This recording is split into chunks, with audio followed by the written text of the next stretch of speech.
Tone-toneladang ginto natuklasan ni Senator Marcoleta. Pero ang hindi niya alam, may malaki pang reserba ang Pilipinas na ginto. Toneladang ginto, pero may mas malaki pa ba? Halika, ating tignan ang sobrang laki na ginto na binabanggit sa Biblia. Noong pong nakarang taon, Mr. President, ayon po sa International Brokerage Tracking Website, ang Pilipinas po ang nagbenta ng pinakamalaking volume ng ginto sa buong mundo, 24.95 tons. Baka hindi mo pa napapansin, pero may ilang kwento na kapag narinig mo, mapapahinto ka. Ito yung tipong simple lang sa simula, pero habang tumatagal, parang may humihila, papalapit sa iyo, at ayaw mong tumigil hanggat hindi mo nalalaman ang dulo. Ganito mismo ang nangyari sa kwento ng tone-toneladang ginto ng Pilipinas. Pero teka, kung akala mong tapos na ang istorya, mas lalo pa lang ito nagsisimula.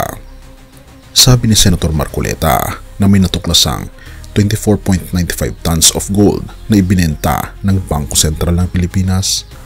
Malaki na yun, pero ang mas nakakagulat, iyon ang pinakamalaking volume ng gold sale sa buong mundo nitong taon. Kung ikaw ang makakaalam nito, mapapaisip ka, bakit kailangang ibenta? Bakit ngayon? Bakit ganyan karami? Tapos may maririnig ka pang dagdag na detalye na bumababa raw ang peso, bumabagal ang GDP, therefore mas kailangan sana ng bansa ng financial security at ang ginto ang isa sa pinakamalakas na sandata rito. Pero sige, wag muna tayo doon, balikan natin ang ginto. So tama ho kayo na mas mataas ho yung presyo.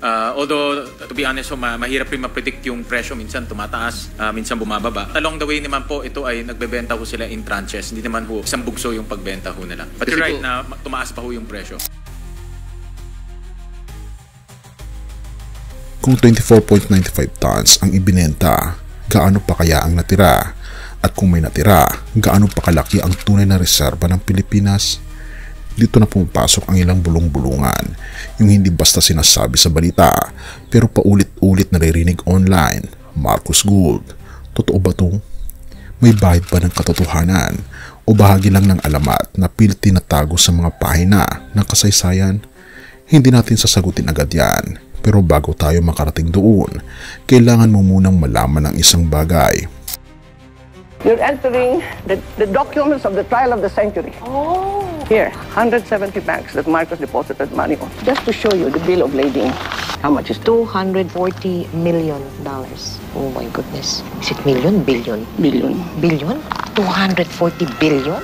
At ito ang rason ng BSP na hindi nakapagtigil ng tanong. Sabi ng DBM at BSP, ang pagbebenta raw ng ginto ay bahagi ng portfolio management. Ibig sabihin, ibinenta nila para malipat sa mas mataas na yielding assets. Therefore, kikita raw ng mas malaki. Totoo yan, no? Nakita ko nga ho na ang presyo ng ginto ngayon ay tumataas. Although mahirap rin ho masabi kung gaano siya katagal tataas, bababa rin ho siya. So ang BSP naman ho, ang ginagawa ho nila as part of the portfolio management, nagre-realign lang po ng asset classes. So but hindi naman ho nila binenta to isang bugso. So kumita rin ho sila along the way kasi in tranches ho nila binibenta pataas. Reasonable ba? Oo. Sapat ba? Hindi. Kasi habang tumataas ang presyo ng gold sa buong mundo, parang may narinig kang tumitibok. Kung naghihintay lang sila ng kaunti, di sana mas malaki ang kita. Mas mataas po ang presyo ng ginto ngayon. Sa mga tuwid, kung halimbawa nagbenta lang tayo ng konti at ngayon natin ibinuhos kung talagang kailangan natin pong magbenta, mas marami po tayong kinita siguro, Mr. President. Di po kaya? Pero ito ang mas nakakaintriga. Kung ganun kalaki ang pwede sanang kitain, gaano kaya kalaki ang hawak talaga ng Pilipinas? 24.95 tons is impressive. Pero what if that's only what they choose to sell, not what they really have? Ang katotohanan ayaw sabihin ng diretso. Maraming beses nang nabanggit sa mga usap-usapan na hindi sumusunod sa script ng mainstream media ang ideya ng Marcos Gold. Sinasabi ng ilan na noong panahon ni Marcos may mga gintong hindi hayagang ipinahayag, hindi basta inilabas, therefore hindi rin madaling i-account. Ito'y ayon din sa powerhouse interview ni Mel Chanco sa dating unang ginang Imelda Marcos na mayroong billions na mga tone-toneladang ginto na nideposit sa Switzerland ang pamilyang Marcos. Siyempre may nagtatanong kung meron, bakit ngayon hindi lumalabas? Pero mas magandang itanong, kung wala, bakit patuloy itong napabanggit mula noon hanggang ngayon? May mga pilit na matahimik, may mga pilit naglalabas ng papel, pero ang mas matinding tanong na bumabalot ay, kung merong tone-toneladang ginto ang Pilipinas noon, gaano na kaya ang natitira ngayon? Kung 24.95 tons lang ang kaya nilang ilabas sa report na nabenta, pero sinasabing ito ay largest global sale, isipin mo yan, largest sold, yes, pero largest held, ibang usapan na yan. Kaya ang tanong ni Senator Marcoleta ay mas malalim kaysa sa tunog nito. Hindi lang ito simpleng bakit nyo ibinenta, hindi rin ito simpleng pwede sana mas mataas ang kita. Ito ang tunay na tanong, gaano kalaki ang gold reserves ng Pilipinas na hindi sinasabi? Ano sa tingin mo kaibigan? Gaano ito kalaki? Ang dami nating tanong tungkol sa ginto, kung gaano karami, kung saan napunta, kung may tinatago ba ang bansa. Pero kung tutuusin, kahit gaano pa karami ang ginto dito sa lupa, may mas mahalagang kayamanang hindi kayang bilhin ng kahit anong bulyon. May sinabi ang Biblia tungkol dito, isang pangakong hindi natitinag. Revelation 21 verse 21, the great street of the city was of pure gold, like transparent glass. Kung dito sa Pilipinas ay pinag-aawayan, itinatago o iniintriga ang ginto, therefore mas nakakamangha na sa langit. Ang kalsada lang, ginto na. At bakit ganun kayaman ang langit? Simple lang, dahil naroon ang tunay na kayamanan na walang iba kundi ang ating Panginoon Hesus. At ang pinakamahalaga, hindi mo kailangan ng pera o ginto para makapasok doon. Hindi mo kailangan bumili ng access. Hindi mo kailangan mag-ipon ng bars or bullions. Ang kailangan mo ay isang puso na lumalapit sa ating Panginoon Hesus. Dahil siya mismo ang nagbayad ng lahat sa pamamagitan ng kanyang dugo. Gold may represent wealth, strength, and security. But Jesus represents love, grace, mercy, and perfect justice.